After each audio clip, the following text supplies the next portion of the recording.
Olá, espero te encontrar bem nesse dia. Seguiremos nossos estudos bíblicos refletindo hoje sobre 2 Reis, capítulo 12. Eu queria desafiar vocês a pensarem sobre o seguinte tema: adoração aceitável. Em Hebreus 12, 28 e 29 diz assim: portanto, já que estamos recebendo um reino inabalável, sejamos agradecidos e assim adoremos a Deus de modo aceitável, com reverência e temor, pois o nosso Deus é fogo consumidor. Adorar a Deus é uma resposta ao conhecimento que temos dele. Então, à medida que nós conhecemos a grandeza do Senhor, a sua santidade, a sua pureza, nós vamos sendo tocados por isso e vamos sendo transformados. E vamos entendendo qual é a forma correta de prestar adoração ao Senhor. E dos atributos do Senhor é justamente ser justo, né? E a justiça do Senhor, então, está o quê? Nos sondando sobre como estamos entregando essa adoração. Então, existe um alerta como uma forma correta de se adorar. E a palavra ela vai nos instruir sobre isso. Mas antes de a gente continuar aqui, né, sobre essa reflexão, eu quero te pedir que você pare tudo, se inscreva aqui no canal, ativa aí o sininho. Assim você vai receber as notificações e será o quê? Usado para expandir a palavra de Deus. Então deixa aqui, ó, seu like, comenta, compartilha. Isso é muito importante pra gente. Você faz isso de forma bem rapidinha e nos ajuda então a expandir aí o evangelho. Voltando aqui ao nosso tema, 2 Reis, capítulo 12. Esse trecho é um trecho interessante, né, da palavra, porque vai mostrar justamente a preocupação do rei em retomar a adoração, né? Após um período, né, intenso de apostasia, então surge aqui a necessidade, né, de voltar, né, a adoração ao verdadeiro Deus, o Deus único e soberano. Né? Eu vou ler aqui o trecho inicial, né, de 2 Reis 12 e eu vou te incentivar a ler todo o capítulo, porque nós vamos trabalhar ele ponto a ponto, como fazemos sempre. Né? Então aqui, a partir do versículo 1, diz assim: no 7º ano do reinado de Jeú, Joás começou a reinar e reinou 40 anos em Jerusalém. O nome de sua mãe era Zíbia, ela era de Berseba. Joás fez o que o Senhor aprova durante todos os anos em que o sacerdote Joiada o orientou. Contudo, os altares idólatras não foram derrubados. O povo continuava a oferecer sacrifícios e a queimar incenso neles. Joás ordenou aos sacerdotes: reúnam toda a prata trazida como dádivas sagradas ao templo do Senhor. A prata recolhida do recenseamento, a prata recebida de votos pessoais e a que foi trazido voluntariamente ao templo. Cada sacerdote recolhe a prata de um dos tesoureiros para que seja usada na reforma do templo. Então, nós temos aqui o quê? A preocupação do rei em restaurar o templo de Jerusalém, né? Ou seja, retomar a adoração ao Deus único e verdadeiro. Né? Então, o texto ele começa deixando claro ali Joás, né, assumindo o trono de Judá, né, com apenas 7 anos, e mostra então que ele teve um longo período de reinado, né, sempre marcado ali por uma tendência, né, instabilidade política ali da região. Então, o texto, né, menciona, né, a duração ali do seu reinado, sinalizando aí que essa longevidade no poder acaba proporcionando o quê? Uma oportunidade de implementar reformas significativas, né, já que ele tem um grande período de atuação. Então, o Templo de Jerusalém, que antes, né, foi símbolo, né, da glória e da adoração a Deus, estava totalmente degradado. As estruturas estavam desmoronando, né, a adoração estava completamente em declínio, porque eles viviam em tempo de quê? De apostasia. Né? Então, Joás, ciente da importância espiritual do templo, tomou essa iniciativa de começar uma arrecadação de fundos para restaurar, então, o local sagrado. Essa arrecadação, ela foi feita por meio de coleta anual, né, desse dinheiro que era destinado ao templo. Joás, então, ordenou que esse dinheiro fosse coletado dos sacerdotes e fiéis e utilizado ali nos reparos e melhorias do templo, né? Mostra ali, então, um rei determinado, né, a devolver a glória ao templo e revitalizar, então, a adoração a Deus, né?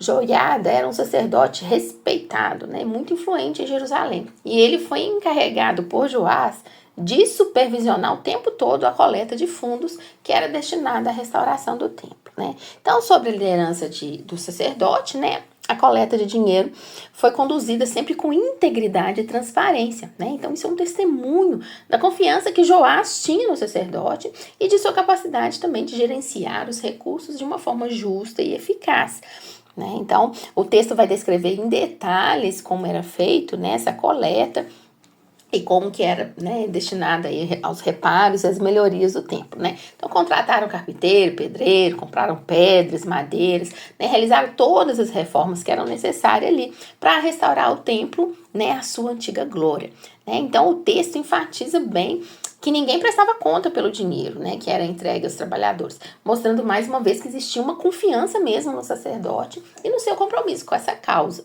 né? Então, houve uma participação bem ativa do sacerdote nessa restauração do templo, demonstrando que tinha o quê? Uma cooperação entre liderança religiosa e a liderança secular na promoção, então, da adoração a Deus e da preservação das tradições, né, espirituais, né? Que ia fazer o quê, então?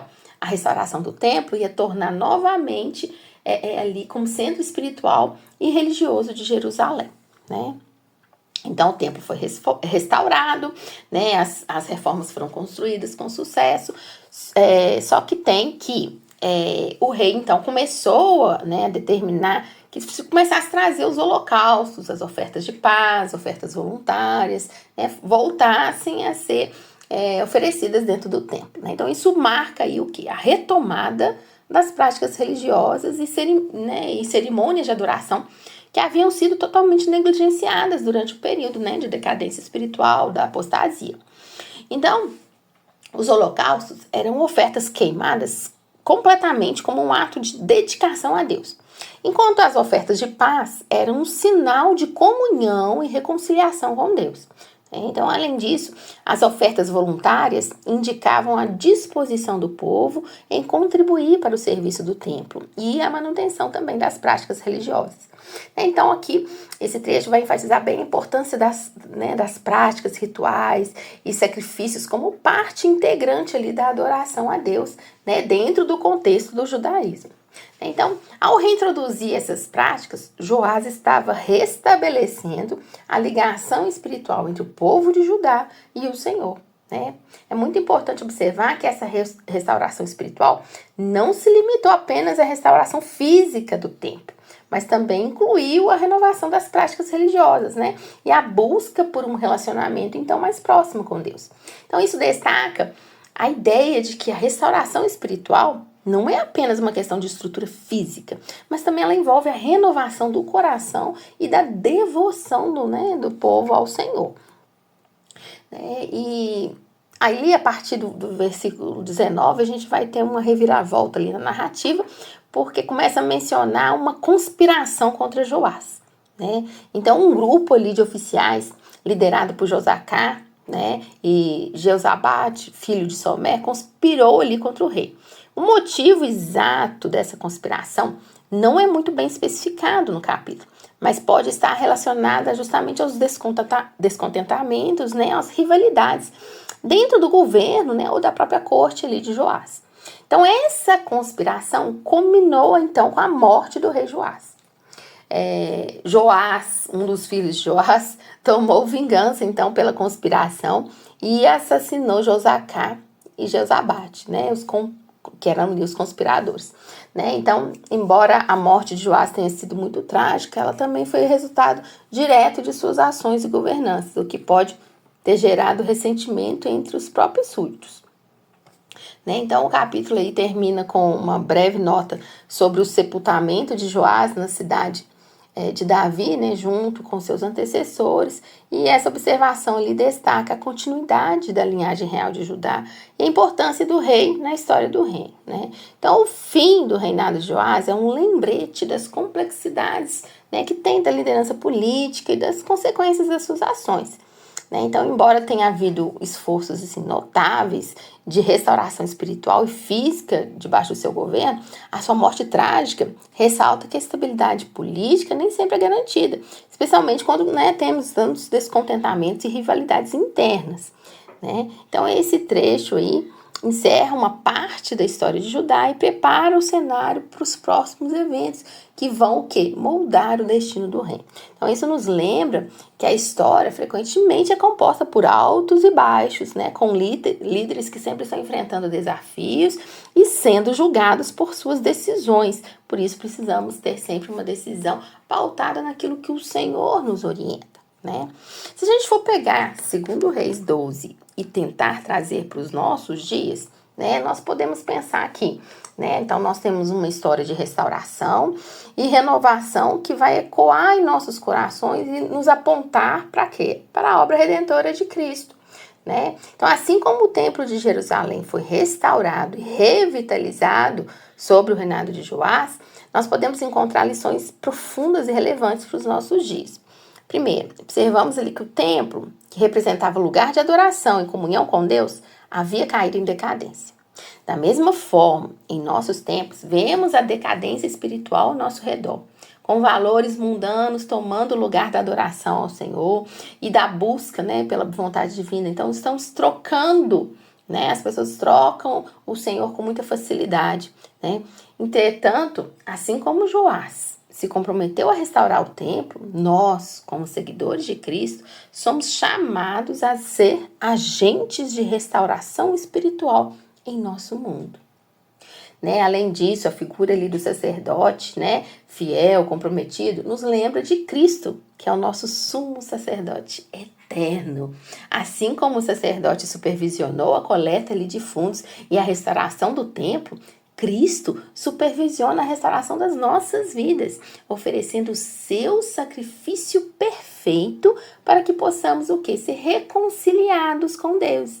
Né? Então, os sacrifícios e as ofertas que eram apresentadas ali no templo, após a sua restauração, nos lembram do sacrifício supremo de Cristo na cruz. Então, ele é o Cordeiro de Deus que tira o pecado do mundo. É através da sua morte e ressurreição que encontramos reconciliação com Deus e comunhão com ele. Devemos nos lembrar que as nossas ações de adoração e serviço são uma resposta grata e amorosa ao sacrifício de Cristo em nosso favor, né?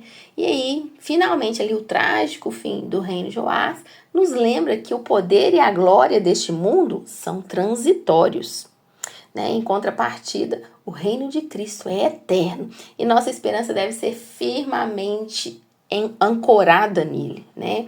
Então, assim como Joás procurou restaurar o templo, possamos ser agentes de restauração espiritual em nosso mundo, apontando para Cristo, nosso sumo sacerdote e salvador. Que nossas vidas e adoração sejam uma resposta grata ao sacrifício de Cristo e que possamos manter os nossos olhos fixos em seu reino eterno, onde encontramos verdadeira vida e redenção. Que o Senhor nos abençoe e nos capacite a sermos luz e sal neste mundo, assim como Joás buscou renovar o templo em Jerusalém. Amém? Queria te convidar a orar sobre 3 pontos em cima desse texto. Primeiro, ore por restauração espiritual. Então, podemos orar para que Deus restaure e renove a nossa própria fé e devoção, bem como a fé também dos nossos amigos, familiares, da nossa comunidade. Então, assim como Joás reconheceu a importância de revitalizar o local de adoração, podemos orar para que Deus desperte um avivamento espiritual em nossos corações e na nossa sociedade, para que seu nome seja glorificado e sua vontade seja cumprida. Precisamos continuar orando, né, por liderança justa e sábia. Observamos que Joás, como rei de Judá, tomou medidas para restaurar o templo e promoveu a adoração a Deus. Então podemos orar para que Deus levante líderes em nossas nações que busquem a justiça, a verdade e a busca do bem-estar espiritual do povo. Ore para que os nossos líderes sejam orientados pela sabedoria divina e pelo temor de Deus, né, em todas as decisões e atos. E o último motivo que eu queria deixar que vocês orassem é renovação da adoração. Então, a oração, o motivo da oração principal nossa é que haja uma renovação da nossa adoração genuína a Deus. né? Então, os sacrifícios e as ofertas ali apresentadas no templo, após a restauração, vai simbolizar justamente a adoração a Deus, né? Nós podemos orar para que a nossa própria adoração seja pura, sincera, cheia de gratidão.